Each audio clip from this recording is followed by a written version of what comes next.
See Plymouth Rock for the first time.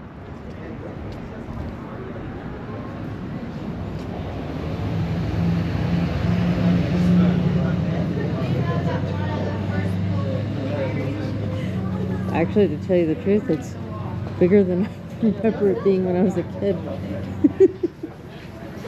So there you go.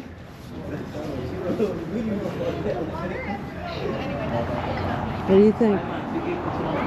It's good. Yeah? Is it as big as you thought it was gonna be? Yeah.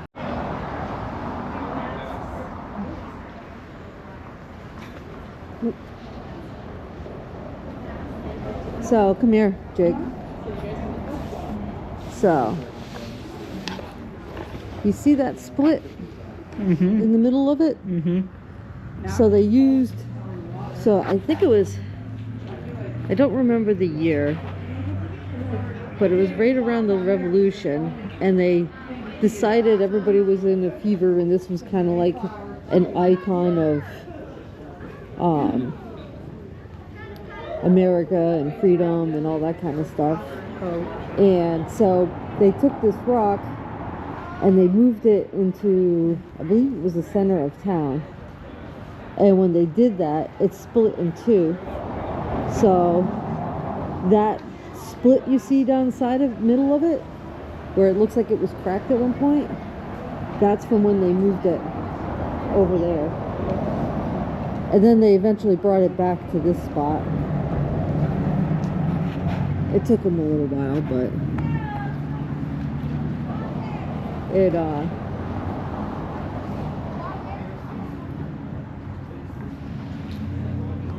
you got the ocean over there.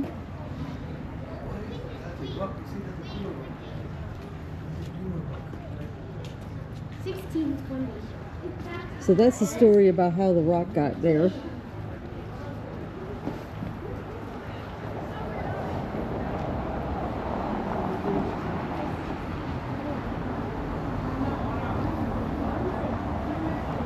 So, is it worth the drive?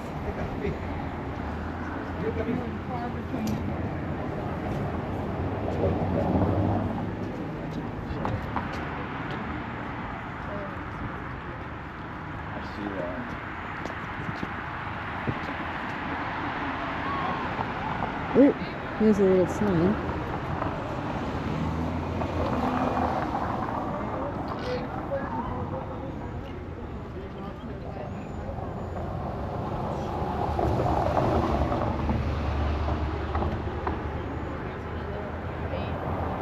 So maybe you guys can eventually zoom in on this and read the whole thing. There's a lot of interesting stuff on here.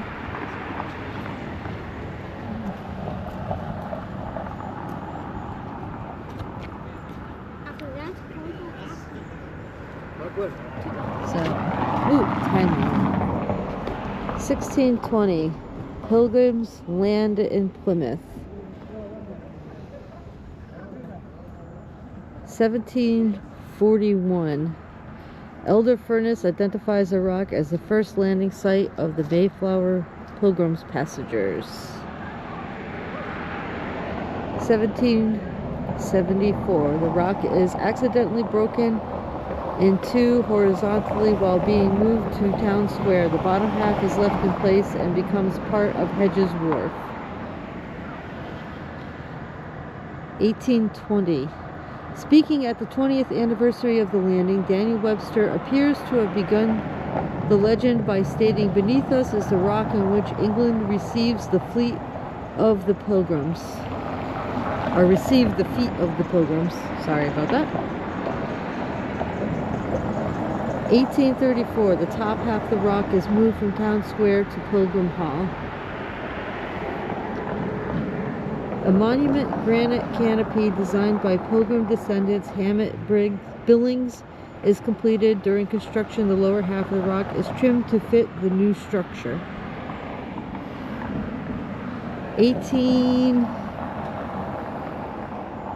1880, the top of the rock is returned to the harbor and reunited with the base. The date 1620 is carved on the surface, replacing painted numerals. 1920. The Pilgrim Society transfers the land where Plymouth Rock rests to what is now the Commonwealth of Massachusetts Department of Conservation and Recreation. A new portico over the rock is designed by world-famous architects McKim, Mead, and White, and the Gustano Company is built to commemorate the 300th anniversary of the Pilgrim's Landing. Mortar holding the upper portions of the rock together is replaced.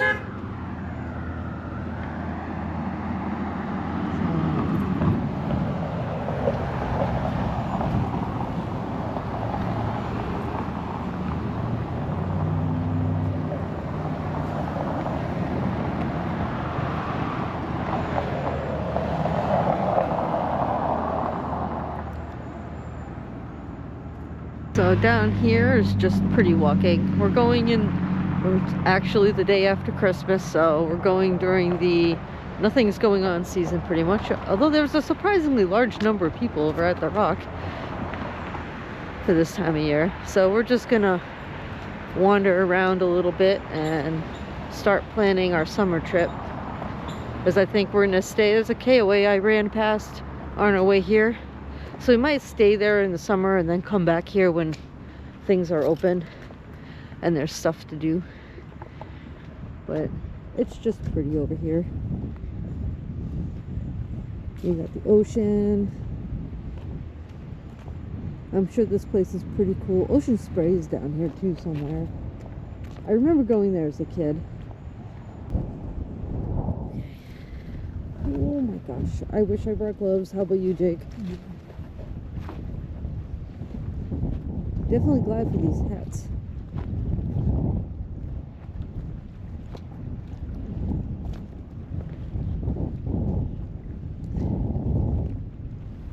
Alright. You've got a little bit better. I love that.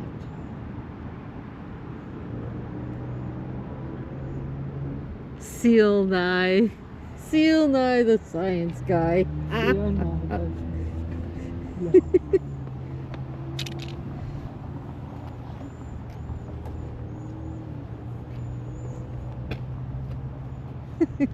That is so cute.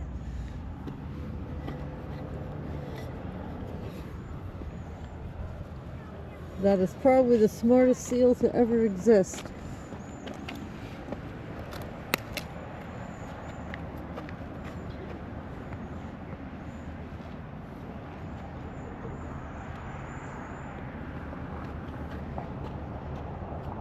Ah, pi. 3.1415.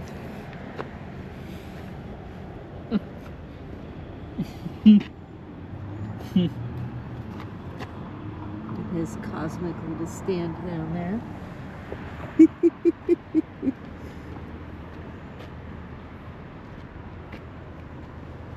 Well, that's pretty cool. So, over here, it's not here right now, but you got the Mayflower Tool 2, which is a reproduction of the original Mayflower.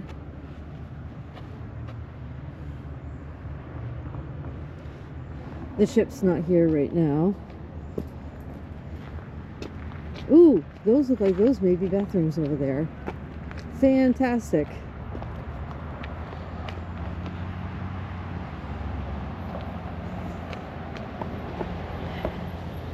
I have been desperately searching for one of those. And it's really cold. Welcome to Plymouth, Massachusetts.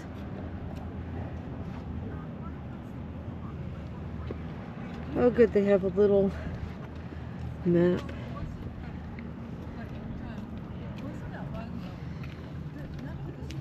Oh, here we go. Here's a list of all the things that you can see.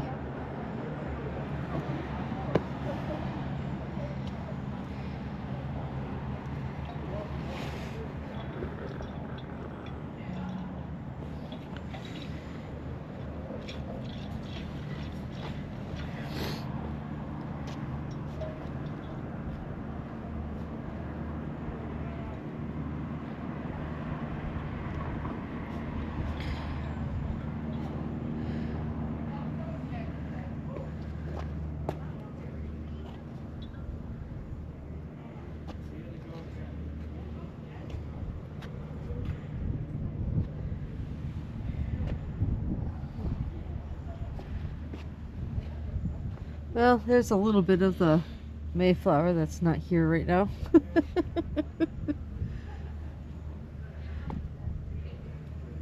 We'll be stopping at all these places this summer.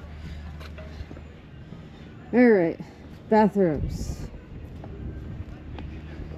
So, oh, you can't see the rock. Hold on a second.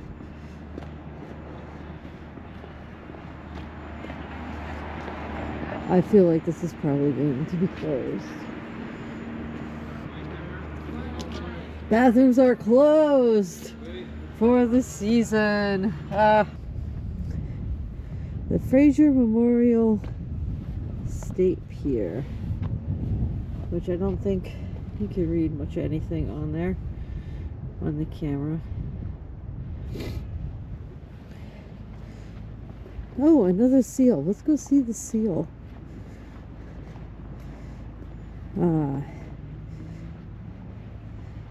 Plymouth Pocketex Museums, 2.4 miles from here. Definitely gonna go see that. I had never seen that.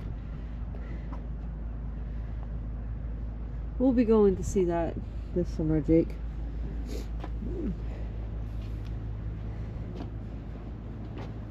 So, the Mayflower 2 rates to go see the boat.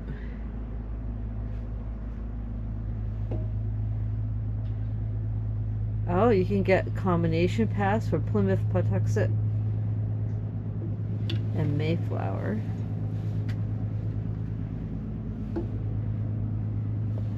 Heritage pass. I had to figure out how to pronounce that. Patuxet, probably. Mayflower 2 and Plymouth Gristmill. I think we passed that on the way here.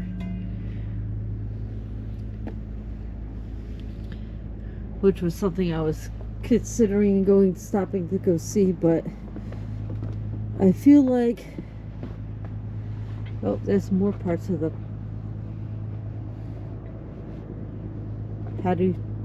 Patatex Museum. Definitely going to have to Google how to pronounce that, because I am sure I am probably way off. Everybody just calls it the Plymouth Museum, and that's probably why.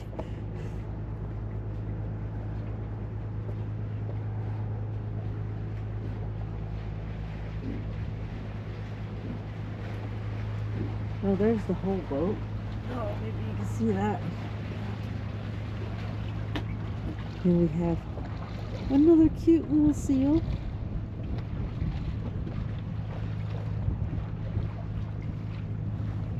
With flower eyeballs.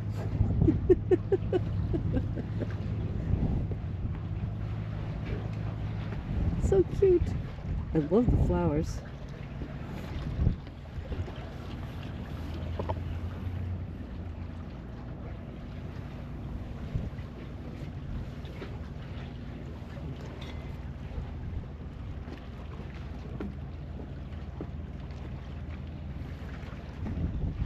Very cute. I wonder how many of them there are around here. Alright, let's see if we can get up on the dock and see a little bit more of the actual... Yeah, it doesn't look like it's blocked off, so I guess we can walk up here. I'm sure if we're not supposed to be up here, somebody will come yell at us. I don't know it. But Plymouth Harbor. Can't really see. So over there, like right in the middle of the camera where the shoal goes in a little bit, that's where the rock actually is, but you can't see the Coliseum thingies from here. But that's supposedly, let's see if maybe if we get over here, if I can see it. No, not really. So that little inlet toward the middle of the camera, if you can see, I don't know. So that's supposedly where they landed, right there.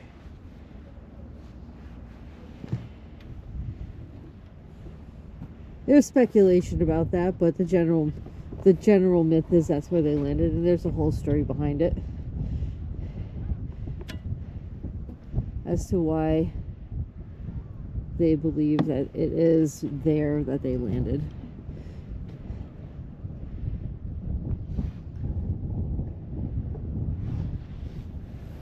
Probably, sure, it looks a lot different now than it did way back then.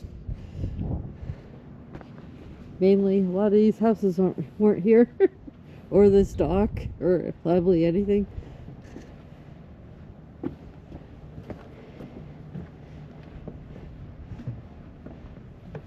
It'd be cool to, like, imagine what this looked like back then, with none of these houses here, or things molded and changed and everything else. Oh, I think a little food. Oh, I might get the loon on. Ooh.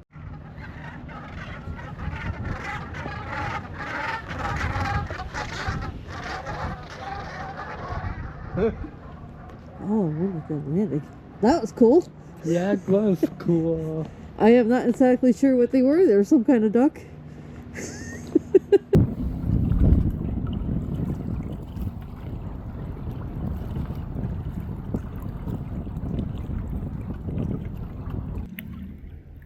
Oh, nuts. I was not recording that whole time.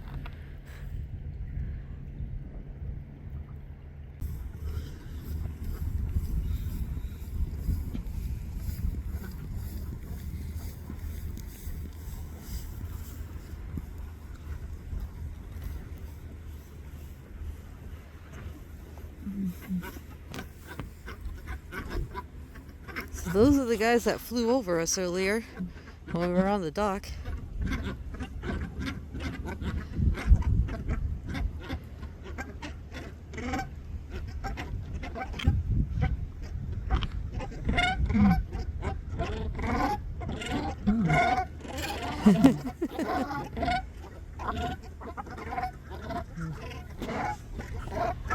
Oh, there's a whole bunch more of them. Yeah.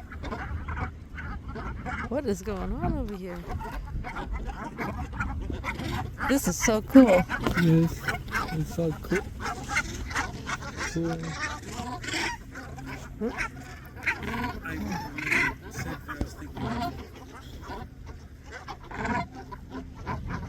Oh, got a lake coming right there. Alright, definitely gonna have to find out what these guys are. Lord.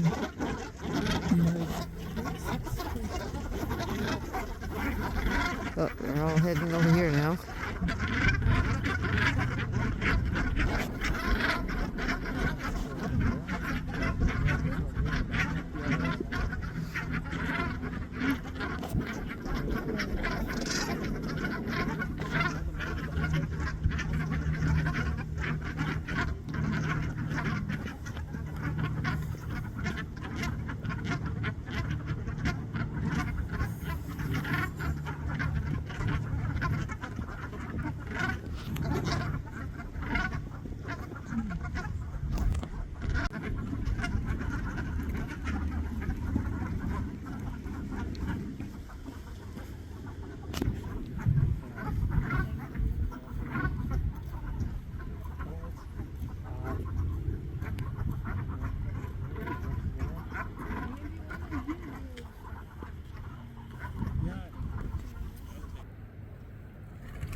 There's the KOA up there.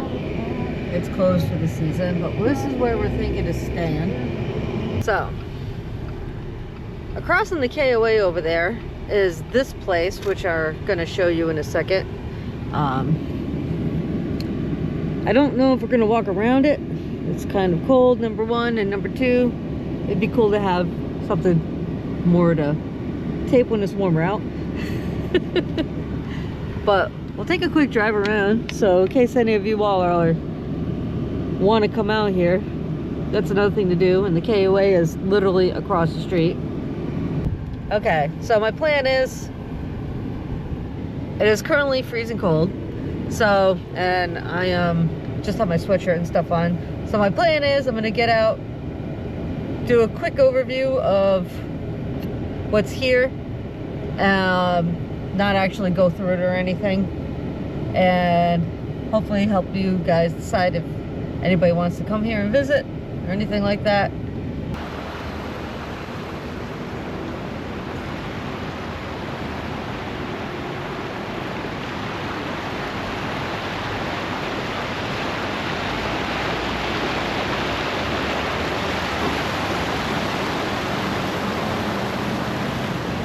So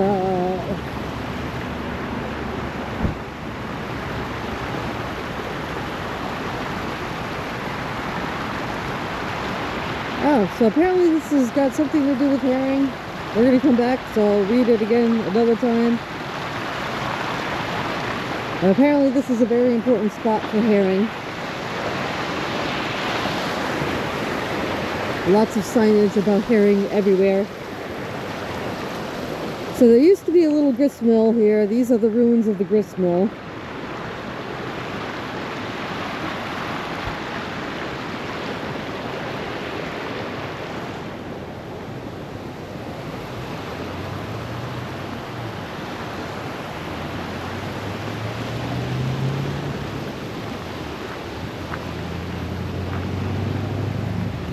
I'd say this is like level 10 kind of cool. There's stairs going down.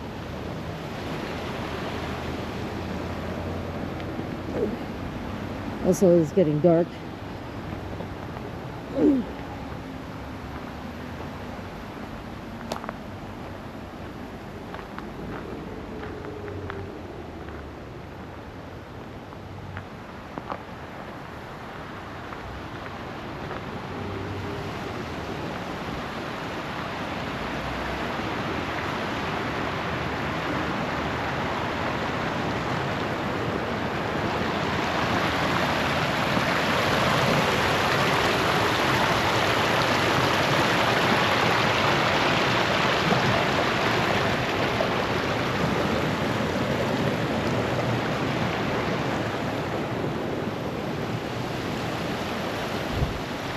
I'm gonna take a real quick wander down here and then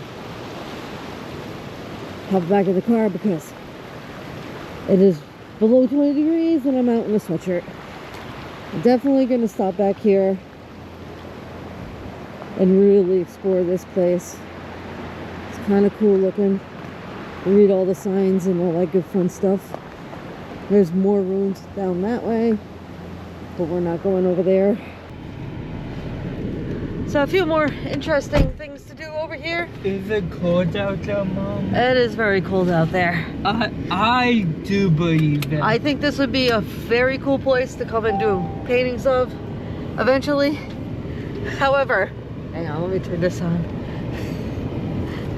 Due to my, as I probably have mentioned before, epic ability to plan everything, I started this channel in the middle of winter.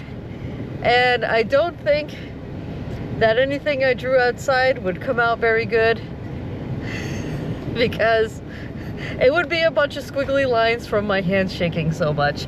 So the painting part is probably going to be more indoors and until it gets a little bit warmer and my hands are not going to shake while I'm out trying to paint something outside.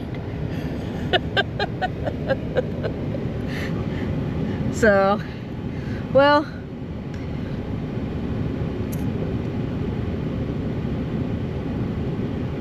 it has been fun planning for next year when spring hits here. Next year is actually only a few days away.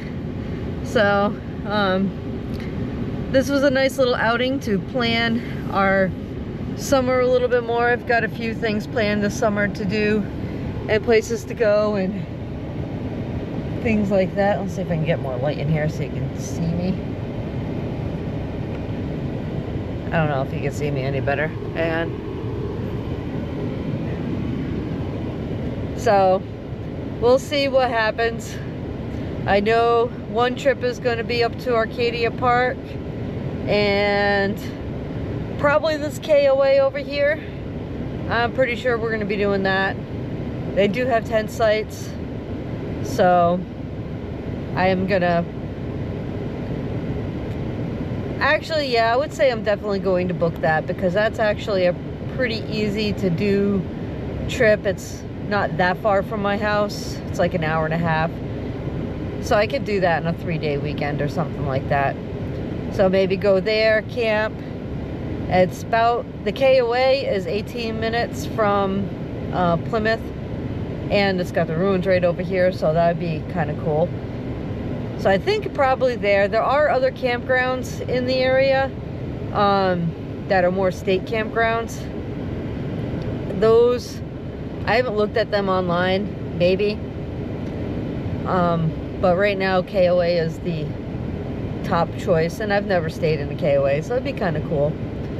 So, well, thank you for coming along with us on our little planning adventure, and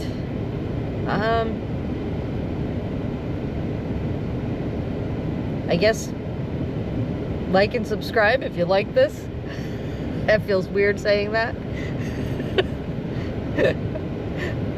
And yeah, I'm new to YouTube and videos and everything, so I'm kind of hoping that if anybody actually watches this to the end, it'll give them encouragement if they're new to making YouTube videos, that somebody started with very uncomfortable feelings in front of the camera and all that kind of fun stuff.